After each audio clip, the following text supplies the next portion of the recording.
I'm Rob Lovatt, the Brewing Director and Head Brewer of Thornbridge Brewery, and this is the Brewer to Brewer podcast from All About Beer.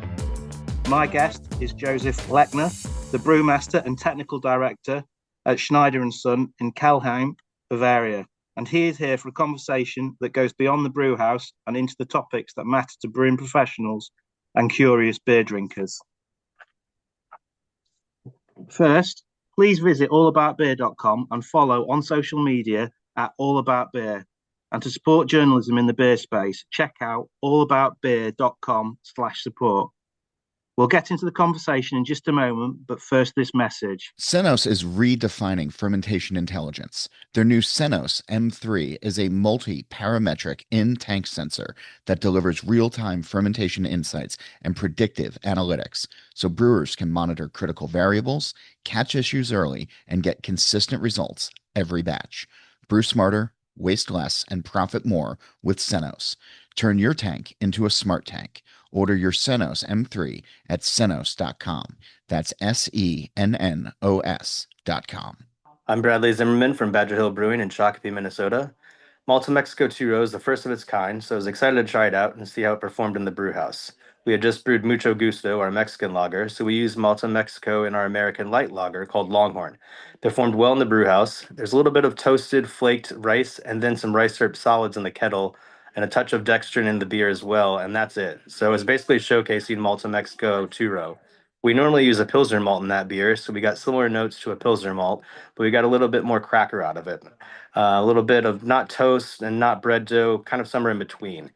It had a pleasant sweetness to it, but it wasn't cloying or anything like that. Performed well in the brew house. We hit all our numbers as far as efficiency goes, so we were happy with the results there. If you're doing Mexican-style lagers, Malta definitely helps tell the story, especially since it's grown and malted in Mexico. No one's ever done that to this date, so it's fun to get people excited about that process and where things are going. We definitely like to tell that story. Contact Malt Europe today and visit maltingco.com. Okay, let's get into it. A bit about my guest today. Josef Lechner, the Brewmaster and Technical Director at Schneider & Sons in Kelheim, Bavaria. Since the end of October 2021, Josef Lechner has been in charge of G. Schneider & Sons Holy Halls as the first Brewmaster and Technical Lead. His first career was in process optimization for an international company in the paper industry, but he soon abandoned that in favor of a brewing career. In Switzerland, Josef helped to build a brewery, attend the master school in Munich, and pass the exam to become a brewmaster in 2019. Welcome, Josef. Thanks for joining us. Thanks for having me. You're more than welcome. It was a very natural choice for me to choose you guys because I'm a huge fan of Schneider Weiss. It's definitely one of my sort of desert island beers. There's so much I want to sort of quiz you about, and hopefully you'll be able to answer some of my questions. And I'm sure the audience would love to hear some of the answers as well. I'm glad that you're saying that. No, it really is an honor to interview and have a chat with you. As the custodian of Schneider for the last 5 years, do you feel a certain responsibility to maintain the quality and reputation of such a superb brewery? And did you work with Hans-Peter Drexler for a while before his retirement? Yeah, that's a very, very good question. I mean, it's a very big thing if you take over a job that has been being done by someone since 150 years. Yeah. It's not a small company, and I was used to work for quite new breweries before, like the one in Switzerland. And of course, if you take over the heritage of a brewmaster that did the job for 40 years in a company that's doing the same beer style for 150 years, it's kind of a burden not to mess up with something. But I told my team that the worst thing that you can do is to be afraid of your job when you take on this task. So I tried to be quite humble and learn from Hans Peter, because actually I worked with him for a half a year, and then he was there for another half a year. He came in like once a week, and we exchanged a lot of things. Of course, technical parameters and technical stuff and questions. but we also discussed a lot beyond the beers, like what is his philosophy and what was always important when Hmm. he came up with a new idea, because during the 40 years in his career, he came up with 10 or 15 different beers in the course of time. So Yeah. it was also very important for me to understand what is the philosophy of the brewery, but also the brewmaster before me, because I didn't want to change that, but of course I have Hmm. to develop this whole concept for the next hopefully 30 years, because I won't be working for 40 years. I Hmm. hopefully not, but the next 30 years at least. Yeah. Yeah. And I imagine that those 6 months when you were working with Hans Peter Drexler, you were extracting as much information as you could, because I know that brewing is one of those sort of industries or careers or arts where like experience is everything. You know, the more experienced you are, the more knowledge you have, the better the beers you can make, the better decisions you can make. And So although you're back in your forties, I imagine that you're still relatively young compared to Hans Peter at that stage. Indeed, yeah. And what is really important is that you mentioned the experience of the Mm, brewmaster, especially within wheat beer brewing. There is no mm, good book for wheat beer brewing. I mean, if you go to yeah. brewing school, they teach you everything about how to brew a proper lager beer, but Hmm. there is no big or book that explains you how to brew a proper wheat beer. So it's really important Yeah. to understand what they are doing. And if you ask different wheat beer breweries how they produce their wheat beer, you will get a lot of different answers. If you ask, let's say, 50 breweries how they brew their lager beer in Bavaria, you will get 50 times more or less the same answer. Um, and Mm, that's quite interesting about wheat beer brewing, and that's why it was so important that after 40 years that I spent a lot of time with Hans Peter discussing what we really want to do with the beers. mm. And I know we'll probably go into some of these details later on during the conversation, but what would you say? Were there any key things that really stuck out with you with those initial conversations and those 6 months with him that that you really like held on to? And The characteristic thing about the Schneider beers is that mm, they are really they have a high drinkability. They are really dry. yeah. We use a known yeast strain, so they are all on the phenolic side Hmm. of the aromas, and we want to have the beer really dry and easy drinkable. Hmm. And that's why we have a lot of we spend a lot of time in the brew house doing proper mashing regimes, Hmm. and we discussed a lot about this. And our yeast also is a bit very, let's say, it's not like all the other wheat beers that are on the in the Hmm. supermarkets, like the industrial wheat beers. It's a bit less fruity, and so our yeast is also playing an important role in the meshing regime, or the way Hmm. you mesh in and you mesh throughout the process is really important also for the aroma profile of the yeast afterwards. And I try to understand this, and interestingly, now we do a lot of things differently than what we wanted or what Hans Peter wanted with the beers, because the market is asking for other things, and for some varieties we change things Mm, in another direction. But yeah, because the market is demanding this. But it was very important to understand where the brewery is coming from, and what was well, mm. the handwriting of Hans Peter within this process. Yeah, and so you said that some of the beers you changed due to what the market demands, but is the original beer still exactly the same? It's, let's say, 99.9% the same. So of course the beer is always changing, because Yeah. as you know, as a brewmaster, you have to react to a lot of things, and in the course of time, also the Mhm. raw material qualities are changing and the varieties. Yeah. So I'm sure that the original beer 150 years ago and the original beer today, they are not brewed the same way, but they have the same concept. So they have the same color, the same phenolic taste. Mm, But of course, we have to do some changes here and there. And we did more changes on the other products because that's what the market is demanding. And so we try to keep the original the same and Aventinos like it was, the same concept. Mm-hmm. And we try to give a different twist to the other beers that we have because we have a wide range of 10 different wheat beers that we brew. And we have a lighter one and also a brighter one, which is more yellow colored.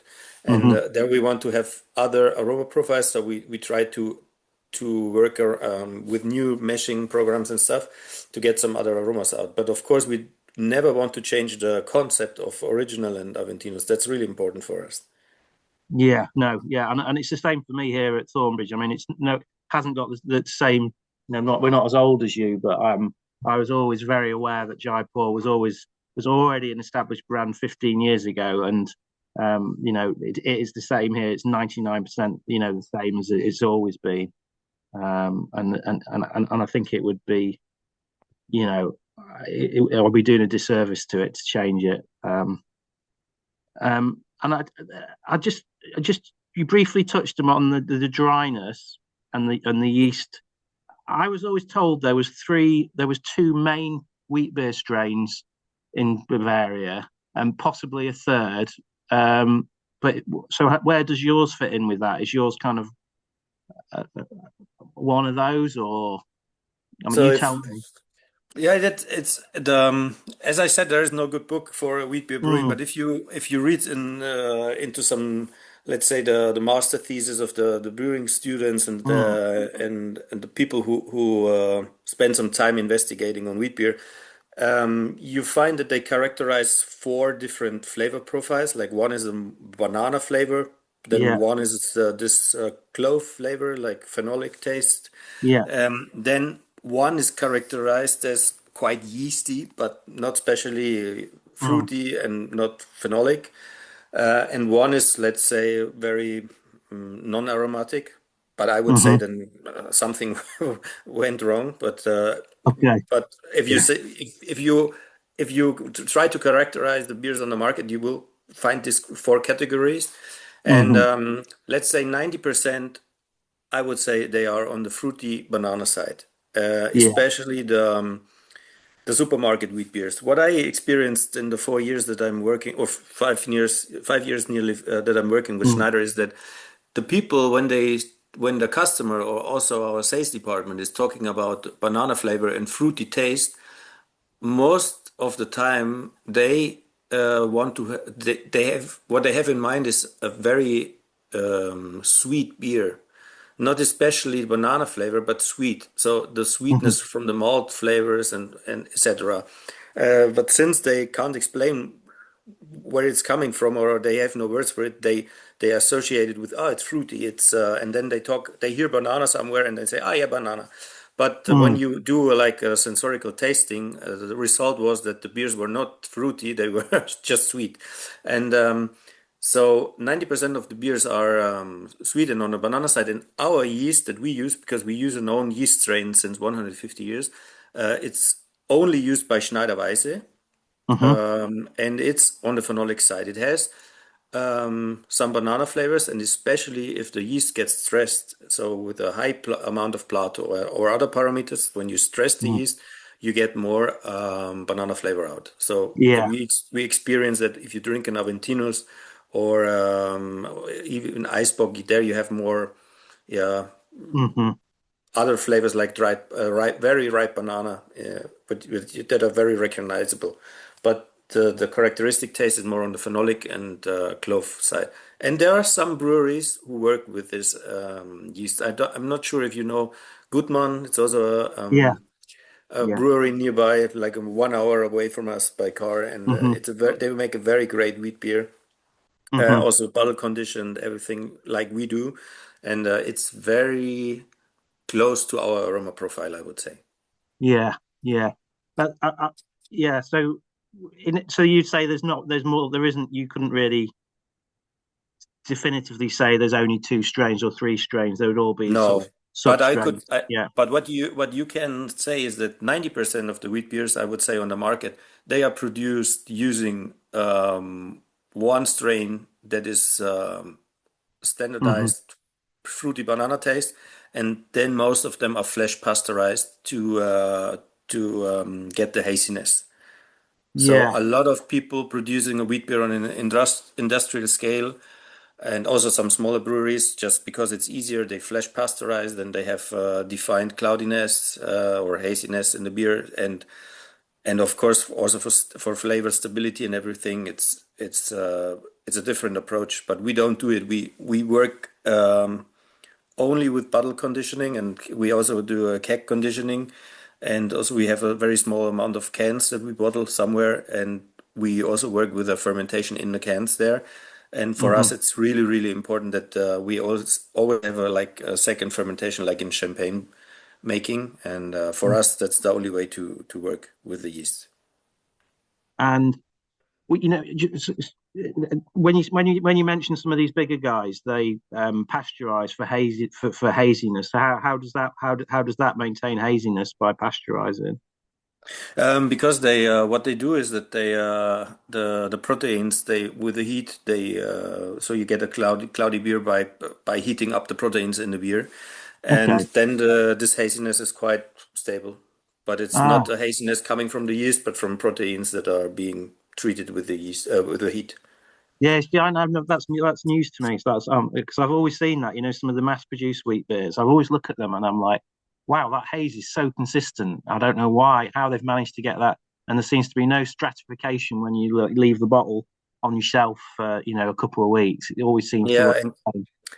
and you kill some enzymes that are very bad for your foam stability. So it has some advantages, but it's we say it's a bit cheating, and Mm, in my opinion, you get a totally different flavor profile out of it. mm, A flavor profile that unfortunately the customer who's buying his wheat beer in the supermarket is now used to, because that's what he gets in the yeah. supermarket.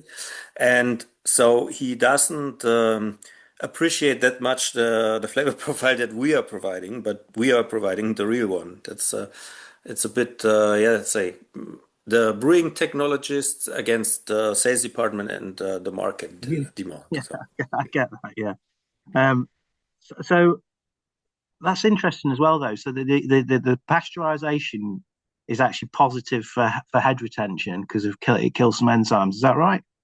That's right, yeah. Yeah. Another thing that I see, this is what I'm really enjoying about this conversation. I'm learning definitely some new things. And then with the wheat beer, and you mentioned bottle conditioning, is that your primary strain, or do you crowd and Yeah, with the what lager? we do is a quite sophisticated Mm, process. We have an open fermentation, so we don't have a lot of tanks in Kilheim. hmm The main fermentation is always in an open fermenter. hmm We have one batch from the brew house, which is being fermented 5 to 7 days, depending on the beer, in an open fermenter, and afterwards we run over the centrifuge to get the yeast out, hmm and then we add fresh wort. hmm And we, what we do is that when we go over the centrifuge, that we leave some yeast in going over a bypass. So hmm there's a small quantity of yeast cells that we keep in to be able to do a second fermentation. But we mix in fresh wort from the brew house on this way. Then we have a mixing tank where we mix the beer, and from there we go to the bottling line or the keg line.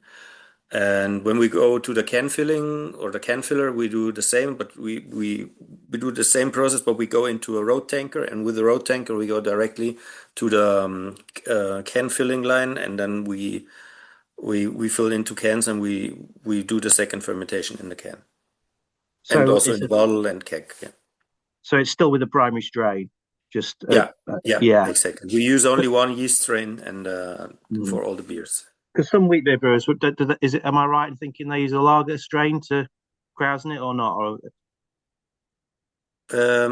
Yeah, but there are different ways. As I said, there mm, is no book. So a lot of people use lager beer strains also for doing the second fermentation, or also lager beer kreuzen. That's a bit, yeah. There are actually, if you the more you investigate, the more ways you will find out what people do. There are people who filter their beer before doing adding kreuzen and the lager beer strain and stuff. So there are really totally different approaches to it, but the easiest, in my opinion, is to keep your yeast strain in. in, and because we want to have this characteristic Schneider flavor in the bottle fermentation, and it's helping us to get a really fresh impression when you open the bottle of our, like, you smell the beer like it is in fermentation because it's coming out of a second fermentation in the bottle. And the other thing is that if you add active yeast in good shape, then you get this really dry aromas out of the beer that we want to have, because like in the champagne, where you have the champagne being lying on the yeast for years or a month, Yeah. then it gets drier and drier, and that's we observe the same result when we do the bottle conditioning. Is there any challenges in terms of the bottle conditioning with temperature? Because as I recall, wheat beer yeast, they're quite sensitive to any drop in temperature, aren't they? So I must imagine you must have like a warm room, etc., for all the bottle Yeah, conditioning. that's really important. Also, now if I repeat myself a bit, but since there is no book, there are also different ways of Yeah. doing your bottle conditioning. But we do a really proper bottle conditioning at the end. So it's really 10 days Mm. at least that we need in the bottle, and we have a certain room temperature set in the warehouse where the yeast is still active and doing something. Um, Mm. there are different ways you can also stock it. The initial traditional way is to stock it for 1 week warm, like 20 degrees Celsius, Mm. and then do 1 week cold, like 1 or 2 degrees, or at least like 5 4 degrees, to have like a temperature drop, and then 1 week cold. That's the old process, but we figured out that in the course of time they did a lot of projects also in terms of to get rid of the all the handling that you have to do, and don't move it from one warm area to another cold area. Like, what is the easiest way? And the easiest way is to have one certain temperature, and then keep it there for 10 to days to 14 days, and so you don't have to put it or to take it with a forklift from one area to another. So it's like just one area, one temperature, and then 10 days, and then you're ready. Yeah. Because we bottle conditioned some of our ales, and we've not got the luxury of a bottle conditioning room. And I've always, that's always been on my wish list. And we've experimented with champagne yeasts. We've experimented with our sort of primary yeast. And I've also thought about lager yeast as well, because it would be more reliable, I think, because it would continue to work at the lower temperatures. Because obviously Mm-hmm. it's very Yeah. seasonal in the UK. We can get some hot summers and then very cold winters. So but it always worries me that beers aren't fermenting, they're not re-fermenting or taking their time to get to where I want them. As where I guess that's one of the benefits of having a bottle conditioned area, a heated temperature control room that you can always replicate it exactly as it should Yeah. be.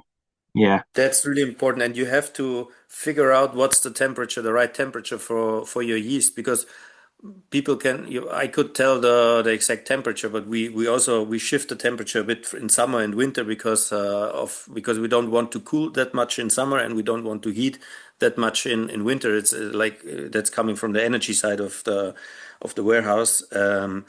Mm. But you have to figure out what's the temperature for your yeast, because of course all the different yeast strain, they will have like one optimum temperature Mm. that makes the process work the best. Yeah. Well, yeah.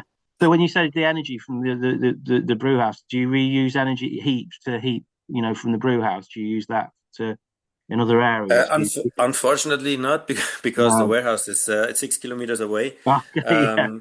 But yeah, that would be a good Mm. way to use the heat that you have in the brewery.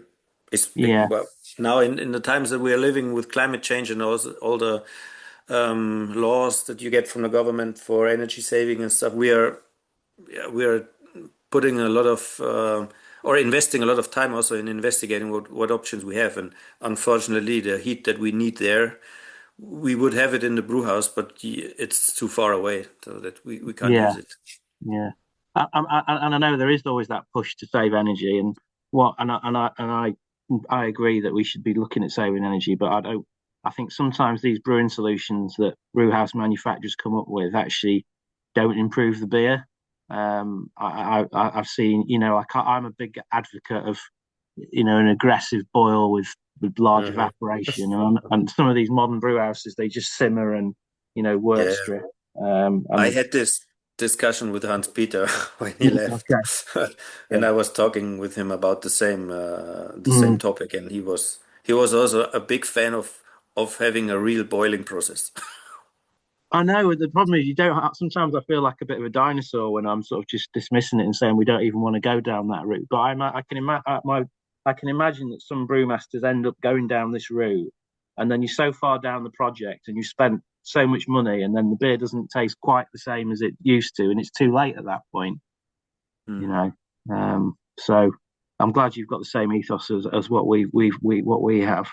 And we talked about the potential of the different ways of krausen in wheat beer. Use the primary strain, and other brewers use the lager strain, etc.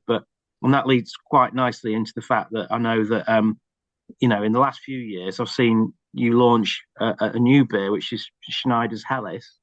Wasn't that produced from a whole new brew house? And is that completely separate from the wheat beer facility? Could you tell us about that project? So that is also an interesting story, because the wheat beer factory where I'm working in is the oldest wheat beer brewery in the world. It's 400 years old, and it's a very medieval building in the center of town. And they built a new brew house in the late 80s. And till then, they produced all the lager beers and the wheat beers in Kelheim. Since the late 80s, early 90s, they transferred the whole lager beer production to another brewery, which belongs where we are holding 50% of the shares. It's a very small brewery in Straubing, the Karmeliten Brewery. And so they started to brew the beer for us. And since they had the capacity issue after a few years, we transferred the production to another brewery, which is 30 kilometers away from us. So we buy the hops, we have our own recipe and everything, but we brew it in a totally different brew house. And the goal is to get everything into Kelheim. The problem is that we don't have a permission to build the tanks outside yet. So we are fighting with the town hall since for 4 years now. And if everything is okay, we will transfer the whole production to Kelheim within the next few years. And then we will have a separate fermentation area, but the same brew house. I had this discussion with Hans Peter, and he was convinced that it's no problem to have two different yeast strains in one fermentation area that is open. So there is a lot of there are a lot of different opinions on that topic. And if you buy a book and you go to brewing school, they will teach you not to put those two yeasts into one open fermentation area. But Hans Peter was convinced that if you have the right equipment, and especially on the valves and all the pipings and etc., if you are up to date on this technical equipment, then it's no problem to work with two different yeasts. And actually, we did it in the past when we experimented with some Belgian yeasts. We had a lot of different beers that Hans Peter made with Belgian yeasts, and they were all being used in parallel with our own yeast strain in an open fermentation room. So it works. It's a bit risky, of course. You have to keep an eye on hygiene, and you have to be sure what you're doing. But it's possible. Let's say in an industrial scale, and Schneider is working globally, and we're exporting into 40 countries, and we're not pasteurizing anything. I would be a bit afraid of having two yeasts for a long time in the fermentation area. So I want to separate this, but the brew house is the same for all the beers. Yeah, because we have two. We have numerous strains in our brewery, but they're all closed. But it's never really but obviously we don't have one particular vessel for wheat beer or one particular vessel for lager. We reuse them every time, But we've never, touch wood, we've never encountered any problems. The only yeast that I don't allow in the brewery are Brettanomyces, even though we did use it on a barrel aging project, but that was like over the other side of the the estate of the brewery. The estate, it was a completely separate building, and some of the like saison yeasts, the ones I can't remember the name for them, but some of them really ferment below. You go down to zero Plato, and I've just said I don't want them in the brewery either. But I'm of that mindset that you with good QA and making sure that your valves and pipe work are all clip CIP really well, that there shouldn't be a problem. But I don't know. You guys are the expert on open fermentations. I'm not. We've got a union, but that's another story completely. But I could see it being possible. Yeah. And I've tried your Helles. I really enjoyed it. It was also another great beer. Yeah, thank you. Yeah. And I think we're just going to take a short break now for a message, and then we're going to come right back for some more of this conversation with yourself. We'll be back shortly. Sennos is redefining fermentation intelligence. Their new Sennos M3 is a multi-parametric in-tank sensor that delivers real-time fermentation insights and predictive analytics, so brewers can monitor critical variables, catch issues early, and get consistent results every batch. Brew smarter, waste less, and profit more with Sennos. Turn your tank into a smart tank. Order your Sennos M3 at sennos.com. That's SENNOS.com. I'm Bradley Zimmerman from Badger Hill Brewing in Shakopee, Minnesota. Malta Mexico 2 is the first of its kind, so I was excited to try it out and see how it performed in the brew house. We had just brewed Mucho Gusto, our Mexican lager, so we used Malta Mexico in our American light lager called Longhorn. Performed well in the brew house. There's a little bit of toasted, flaked rice and then some rice syrup solids in the kettle and a touch of dextrin in the beer as well, and that's it. So it's basically showcasing Malta Mexico 2. We normally use a Pilsner malt in that beer, so we got similar notes to a Pilsner malt, but we got a little bit more cracker out of it. A little bit of not toast and not bread dough, kind of somewhere in between. It had a pleasant sweetness to it, but it wasn't cloying or anything like that. Performed well in the brew house. We hit all our numbers as far as efficiency goes, so we were happy with the results there. If you're doing Mexican-style lagers, Malta definitely helps tell the story, especially since it's grown and malted in Mexico. No one's ever done that to this date, so it's fun to get people excited about that process and where things are going. We definitely like to tell that story. Contact Malt Europe today and visit maltingco.com. Welcome back, Joseph. So we'll crack on again. That first half of this chat was absolutely fascinating, and I've learned so much myself, and I'm hoping the audience have too. We just sort of jumped into the technical because I was so interested, and we're going to carry on with the technical in a minute. But I just wanted to ask you, what made you switch from the paper industry to brewing? I think I read in your bio that you wouldn't come back to Germany from your life in Spain, but you obviously did. Was that for Schneider? Yeah, that's true. I always told my wife I didn't want to come back to Germany. I spent 12 years abroad. I was working in for a paper industry, indeed, in Italy and France, and also in Spain. And I really I was impressed by the love the people had for food and the wine culture and cheese and everything. And I always had a Bavarian wheat beer with me, and the people were fascinated, and they didn't know it, and they didn't know that the real, let's say, small breweries that produce the really good wheat beer. So of course they knew the big brands, but they didn't know what was a real wheat beer. And I got really fascinated by that. And when at the age of 28, I thought a bit what I want to do with my life, and I had, let's say, 40 years ahead to work, and I said, okay, I don't want to work for 40 years in the paper industry and for a big multinational company. So I asked around, and if somebody knows a brewmaster, and if somebody can hand me a contact so that I can ask somebody to start a brewing career. And people were looking at me like if I'm an alien, because I was 28, and normally you're 14 years old in Germany when you start a brewing career. So I was quite old, and Yeah, but I managed to start my brewing career in near the Lake Constance area in Germany in a small Mm, brewery that is the same size as Schneiderweiss actually, but they produce only lager beer, or let's say mainly mhm. lager beer. And I learned a lot, and I got really fascinated. So I stayed.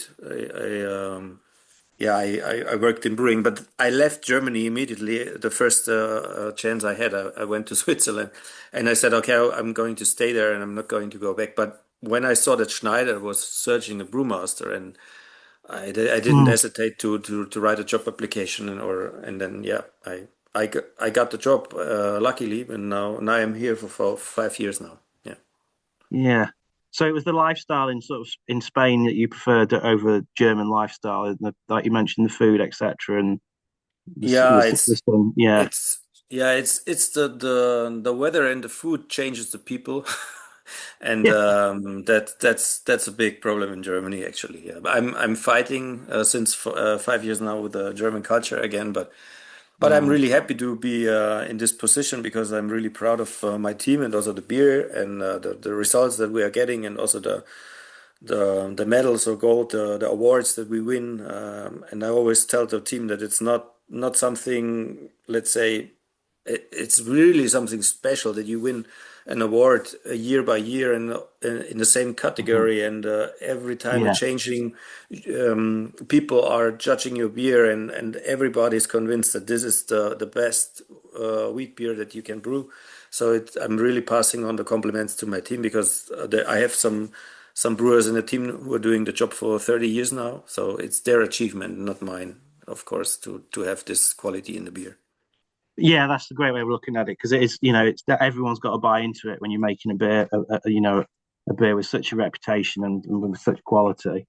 And it is, sometimes I find I think, I meet people out and about in sort of pubs, and I tell them I work for Thornbridge, and they instantly just rave on about Jaipur, how brilliant it is, and and it brings it home really that we should be proud of it, and we shouldn't take it for granted about the beer and the brewery.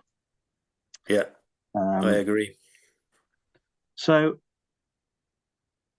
we just talked about the wheat beer and the Helles. Um, what would you say the challenges of brewing wheat beer is compared with brewing a wheat beer or a Helles? Would you say it's much more difficult style to produce, or is it just because you do once you get used to it, it's not it's not as challenging? Well, the challenges, I mean, it's depending also how you produce a wheat beer, but the challenges are that you are doing a bottle conditioning, and once the beer is in the bottle, you can't do anything about it. So you Mm, have to do everything right before going into the bottle. When you brew a Helles, you have it normally in a tank and for weeks in a tank. So if you detect an error or something that went wrong, you still have time to react. In a wheat mm, beer brewing, you have a very short time in the brewery where you have to do everything right, and then it goes unpasteurized into the bottle, and then you have to be sure that the second fermentation is working, and you get to the result where you want to be in let's say 2 weeks or 3 weeks. And the thing is that since it's a living product and it's a natural product, the yeast is fermenting the sugars there, and you have a very we have a very good process in place that we achieve the quality that we want, but of course we are seeing some slight differences also in carbonation and in the beer, yeah, from batch to batch. Whereas if you have it in a tank, you have more time, as I said, and you can set the carbonation to the pressure that you want, etc. So you have more parameters that you can control before you go into the bottle. And that's a bit the challenge when you brew a wheat beer. And the second thing is that what I mentioned, that you will find a lot of books, and brewing school will teach you everything about brewing a lager beer. And when it comes to brewing a good wheat beer, then you have to find it out yourself. And you have to find out what's working for your brewery and with your yeast strain and with the equipment that you are having.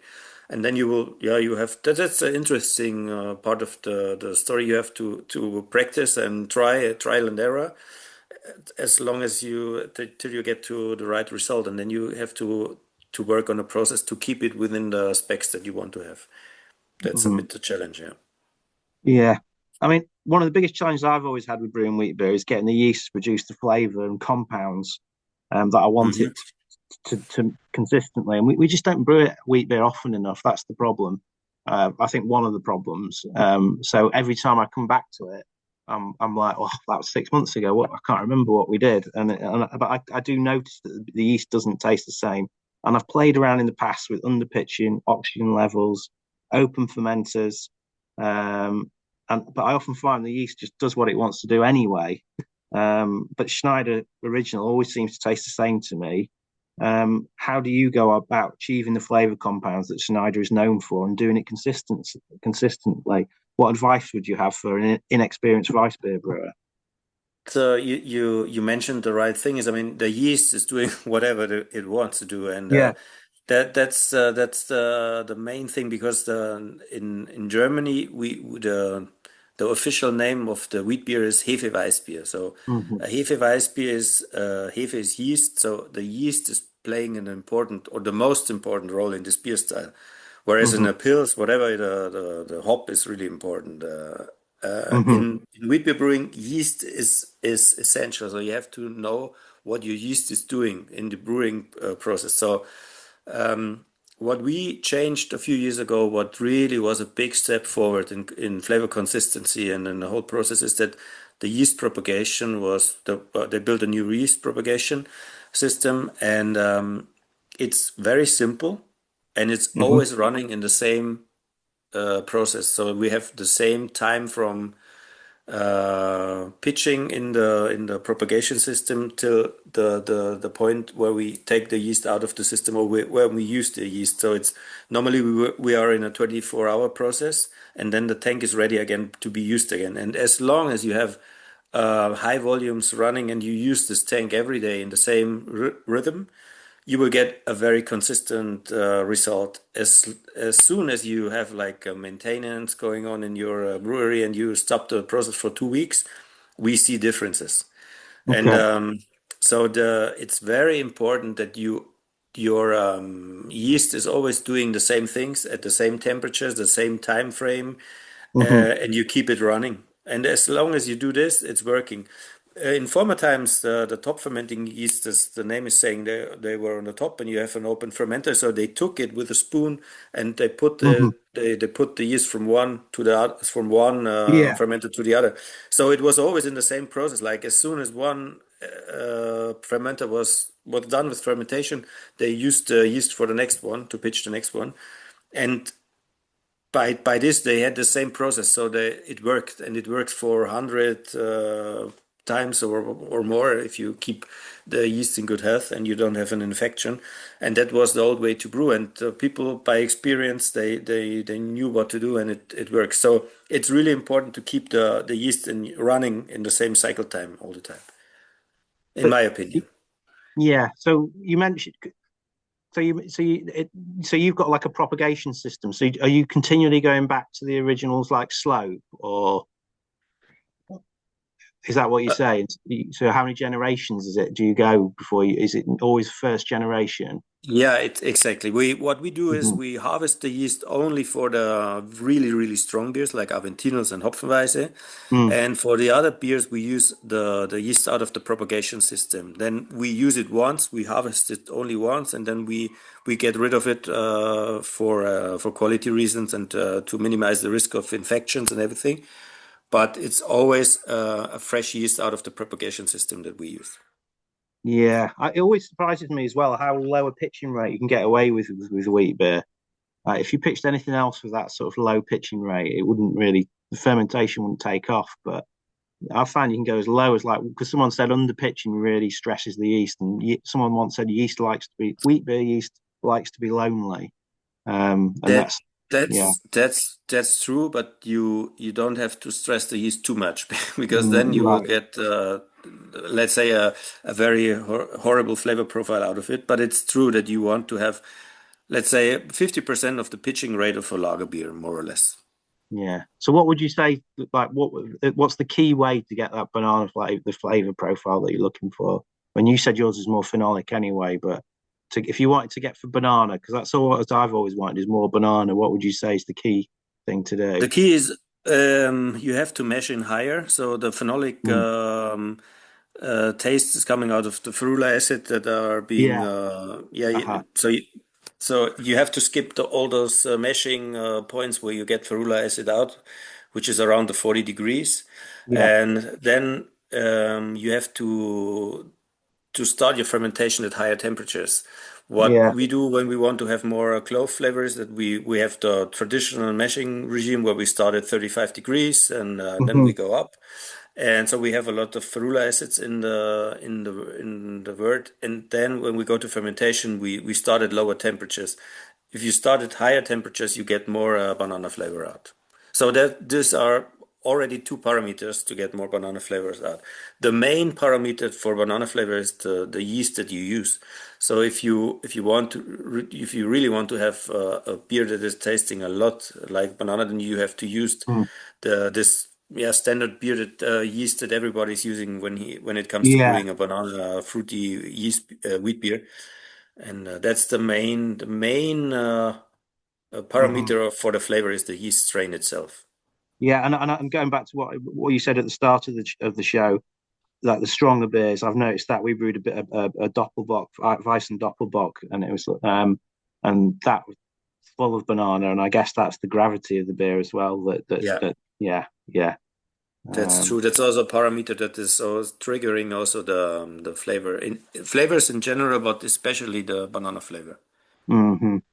Um, and then we talked about the way the big guys maintain haze by pasteurizing the beer, and that kills some enzymes that's not particularly good for your head, but it fixes in protein, so you've got a consistent haze. How do you guys maintain a consistent haze, and how do you prevent any autolysis that might affect your head?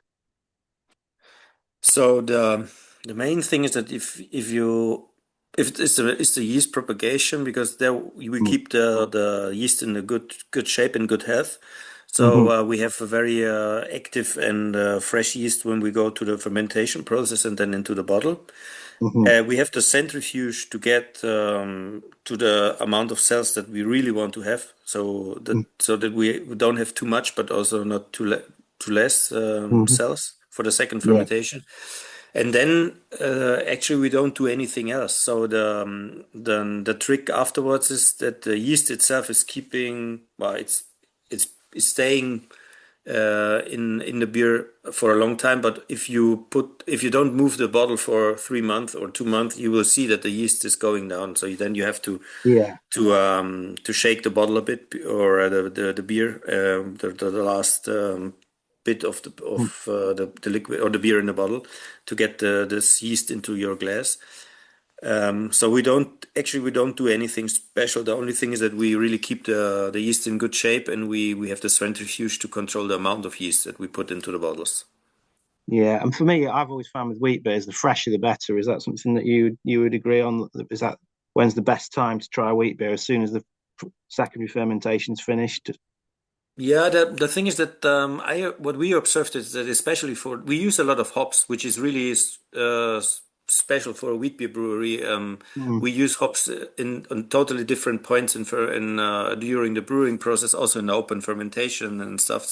That's very unusual for a wheat beer brewery because, as I said, Hefeweißbier is the official name, and Hefe is yeast. So the yeast is the important predominant aroma component in the beer.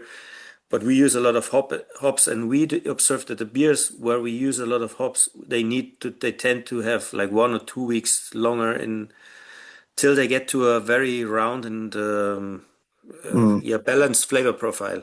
So I would say that after the fermentation the second fermentation is done in the bottle, so after 10 days or 2 weeks, the beer is drinkable and ready. But after 4 to 5 weeks, an original is the best, Mm. and then it stays there for a long time because the yeast is keeping the beer fresh, and till, let's say 7 8 months if it's in let's say in the fridge or in the basement, and then you observe the first yeah aging aromas that the beer has. Like, and also if you leave it for longer, then you get problems with autolysis and stuff. But it's really interesting what the yeast is doing, and I drank especially the stronger ones like Aventinos. I drank them after 2 and 3 years. I had them in the fridge in the basement in the back, and I found a bottle that was 2 or 3 years old, and it's no problem at all. That was really, really a great beer. So that's a good thing about having the active yeast in a bottle, because it's keeping the beer fresh for a long time. Yeah, I agree on that. And what sort of carbonation levels are you looking at? Is it different to keg in bottle? No, actually we don't, because it's Mm. the same mixing tank that goes into the Okay. can or then the bottle or the keg. What we aim for is a very high carbonation, because that's also, it should emphasize or underline a bit this dry flavor Yeah, profile I that we like want that to have. sweet bit. Yeah. So we have 6 to 7 grams per liter of CO2, which is really it's challenging to have it on keg, especially if you get if you have bars that have the keg too long on tap, and then you have a second carbonation in the bar, then you tend to have problems. But for the rest, it's doable, and our bars, they know what they get from the brewery, and they know that we have a Yeah. high carbonation, so they are used to it. Yeah, that's the challenge that I've found with keg beer. That if you goes to a pub or a bar that's not used to serving beers with high carbonation and wheat beers, they can have problems dispensing it. So, it's definitely made me rethink that now, whether I should just sort of stick to my guns and stick it high and keep it high in keg actually. And here at Thornbridge we use Marisotta, which is a standard sort of pale ale malt, but it's our standard pale ale malt. So it's our white malt, it's our main malt, and it's a heritage variety. So we pay a lot more for it than sort of just a normal spring. But we really believe it makes the best beer, certainly for British styles. What is your approach for raw material sourcing? Where does your wheat and barley come from? Do you change suppliers, or you like stick to one variety? So what we are doing is that there's also a concept that I heritated from Hans-Peter Drexler. We have a regional raw material concept or program where we have a lot of farmers that are sitting 50 to 100 kilometers around the brewery. And we are working together with 2 malt factories, and we are sourcing our raw material, let's say 95% from this regional area. And we are really lucky. I would be really stupid not to do it, because we have very the perfect area for planting barley malt, because the ground or the area is perfect for having the right amount of proteins in the barley. So it's a perfect barley varieties also for brewing. And then I have the hops from Hallertau, which is only 30 minutes away by car. So I'm surrounded by raw materials, and I source everything regional. And we observed that I said 95% is sourced regionally, so I have 5% coming from other markets. And we observe that we get problems with the flavor profile of the beers sometimes, not always, but sometimes. And we observe that the sourcing regionally gives us the advantage that we have a very constant quality of raw material coming in. So because the area has a certain amount of the ground is like it is, so it's never changing. So you have the same levels of proteins more or less all the time, and this is very important for the aroma profiles in wheat beer. Is protein also the protein levels of the varieties coming in, because a lot of aroma components are triggered by protein levels, and that's really interesting observation. But the 5% that is coming from somewhere else is, if we have problems, then we have the problems with the 5% coming from somewhere else. Yeah, no, it does make it makes a huge difference. I mean, sometimes we look at switching malt suppliers, and I'm like, I don't like the idea of this. We've been using this malt supplier for the last 15 years, and we've had no problems. I know they might be cheaper to go elsewhere, even if they say it's the same. It's Maris Otter as well. It's all to do with the service as well and how quickly they respond to any issues we have. And it's peace of mind and helps me to sleep at night.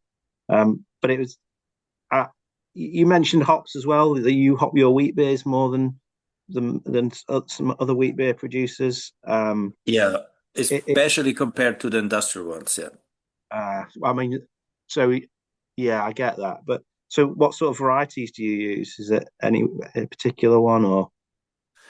So we use also here we use 95% of hops that are being that are growing in Hallertau. So the Mm, let's say traditional varieties like Tradition and Hercules, and but mm, we play around with new varieties like Calista. I think Calista in the US is called Green Ghost. It's this having this passion fruit flavor, and mm, we also have small amounts of US Cascade and Saphir that we mm, use.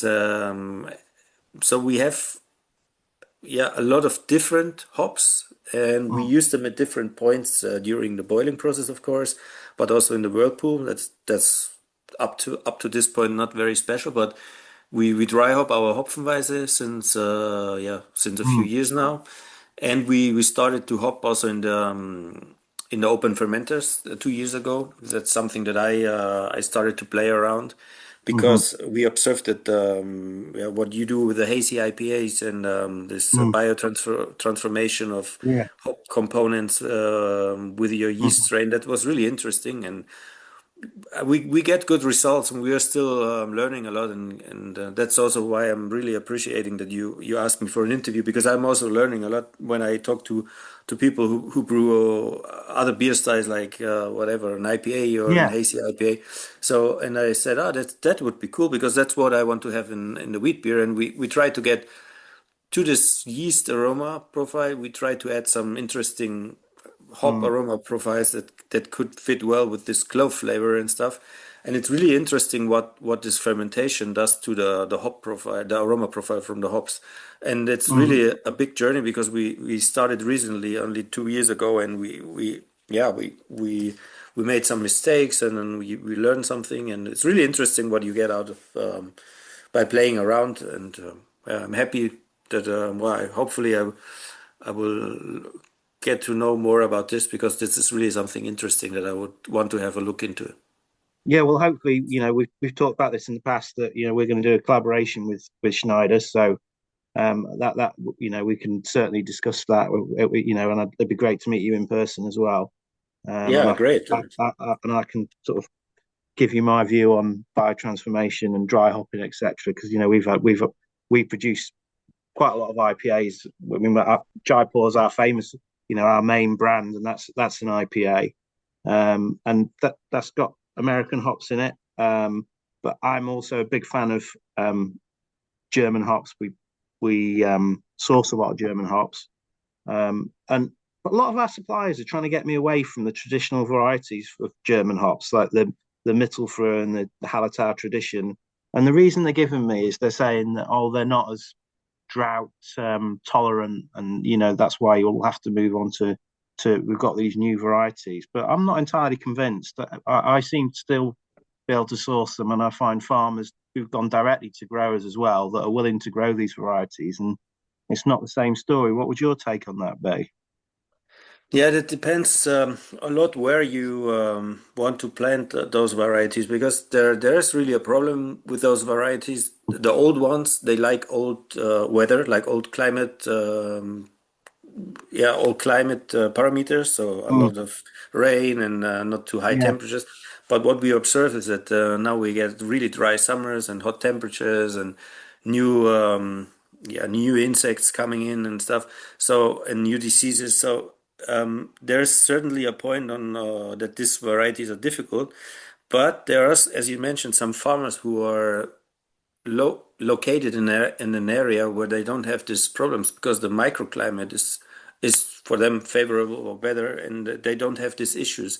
And also the ground is very important. So some are having this sandy, uh, Mm, let's say, ground to plant the hops on, and other ones have better better Yeah. a better situation. So I have had a discussion, and I get really different feedbacks from the farmers. I agree that there are some who are really willing to brew to plant these old varieties, and we are using Mittelfrüher and Hersbrucker in our lager beer. So I have a lot of farmers who are planting this for me, and they are really willing to do it also the next 5 to 10 years. I Yeah. only have to make the contracts with them.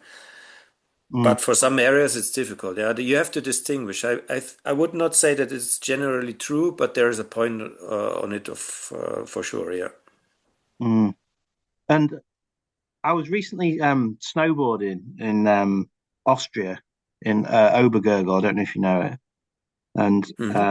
on the slopes there, in all the bars, in all three resorts that were in the line, it was Schneider and Truma Pills. So I was in sort of beer heaven there as well as snowboarding. But neither of those are Austrian, are they? Why do you think that Truma's not Austrian, is it? Or is it? Truma is Austrian. Yeah, It's Truma is Austrian, Austrian. but They have a Schneider is. German brewmaster, German brewmasters, but they Yeah. are Austrian. Okay. Yeah. But Schneider's not. So I was just wondering, why do you think Schneider was there in Austria? Or do they not have Austrian wheat beer? Is it not such a thing? Or I think that they have Austrian wheat beer, but it's not the typical beer style there. The typical beer style would be an Austrian Märzen.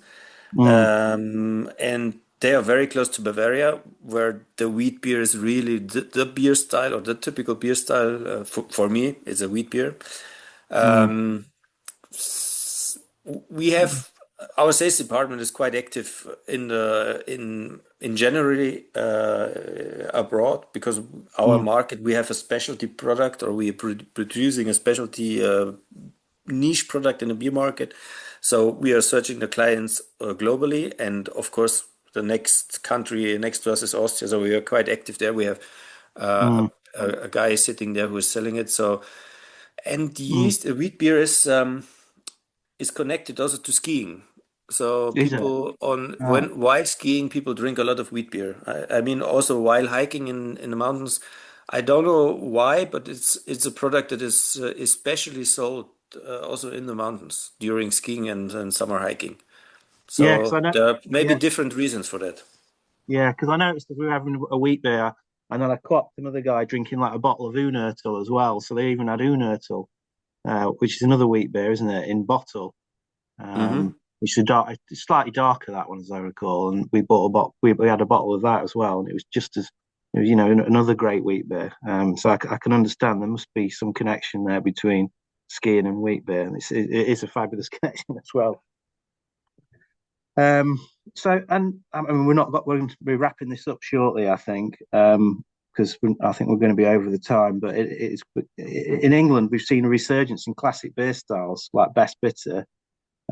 Is wheat beer brewing in generally in good health in Germany? Are sales growing compared to other styles of beer?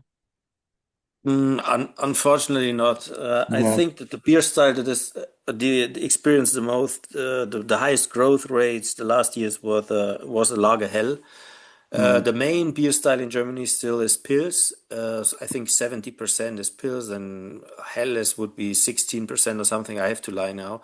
And wheat beer mm, is really a niche product. So only a few percent, mm, a low percentage of the beer consumption is wheat beer, and it's dropping. So it's dropping since mm, 20 years. People are not drinking so much wheat beer only in special occasions, and I'm not sure where it's coming from. Maybe it's easier to drink a lager beer out of the bottle, and for a wheat beer you need a glass, and it makes it a bit mm, difficult. And wheat beer was always a product also that the main consumption was in bars and restaurants, and bars and restaurants in Germany they are experiencing also a very hard time after the COVID period. yeah. And so I think there are a lot of reasons why it's challenging for a wheat beer brewery, and that's why for us the exportation or the foreign market globally is very important also to Mm. survive. Yeah, but I mean, like I say, British style. We found that the craft beers are not as popular as they once were. And it's great for us because we do produce craft beer, but we also produce a lot of heritage sort of classic British styles, and even young people are demanding them. We're finding that as well now. It's not just so. I think things tend to can go in cycles a little bit. Like things become less popular then popular again, particularly amongst young people. So it's I'm still an optimist and positive about beer, and I know low alcohol is, people are saying that low alcohol beers are, in double digit growth, but they're starting from a very low point. And like I say, I'm an optimist, and I think people will always want to drink good beer. So I think we'll wrap it up at that, Joseph. But I've been absolutely fantastic and fascinating chat, and I've really enjoyed it, and I'm hoping we get around to brewing our collaboration beer together. Yeah, thanks a lot. It was really Yeah. fun to talk to you, and I hope I had some interesting stuff to tell. Yeah, I'm sure you did. I certainly enjoyed it, and I'm sure the audience did too. So Joseph will be back on the next episode of this show as the host, having a conversation with a brewer of his choosing. That will be on the air next week. So make sure you tune in for that. A reminder, visit allaboutbeer.com and follow on social media at allaboutbeer. To support journalism in the beer space, check out allaboutbeer.com/support. I'm Rob Lovatt, the brewing director of head brewer at Thornbridge Brewery, and thank you for listening to the Brewer to Brewer podcast. Sennos is redefining fermentation intelligence. Their new Sennos M3 is a multi-parametric in-tank sensor that delivers real-time fermentation insights and predictive analytics, so brewers can monitor critical variables, catch issues early, and get consistent results every batch. Brew smarter, waste less, and profit more with Sennos. Turn your tank into a smart tank. Order your Sennos M3 at sennos.com. That's SENNOS.com. I'm Bradley Zimmerman from Badger Hill Brewing in Shakopee, Minnesota. Malta Mexico 2 is the first of its kind, so I was excited to try it out and see how it performed in the brew house. We had just brewed Mucho Gusto, our Mexican lager, so we used Malta Mexico in our American light lager called Longhorn. Performed well in the brew house. There's a little bit of toasted, flaked rice and then some rice syrup solids in the kettle and a touch of dextrin in the beer as well, and that's it. So it's basically showcasing Malta Mexico 2. We normally use a Pilsner malt in that beer, so we got similar notes to a Pilsner malt, but we got a little bit more cracker out of it. A little bit of not toast and not bread dough, kind of somewhere in between. It had a pleasant sweetness to it, but it wasn't cloying or anything like that. Performed well in the brew house. We hit all our numbers as far as efficiency goes, so we were happy with the results there. If you're doing Mexican-style lagers, Malta definitely helps tell the story, especially since it's grown and malted in Mexico. No one's ever done that to this date, so it's fun to get people excited about that process and where things are going. We definitely like to tell that story. Contact Malt Europe today and visit maltingco.com.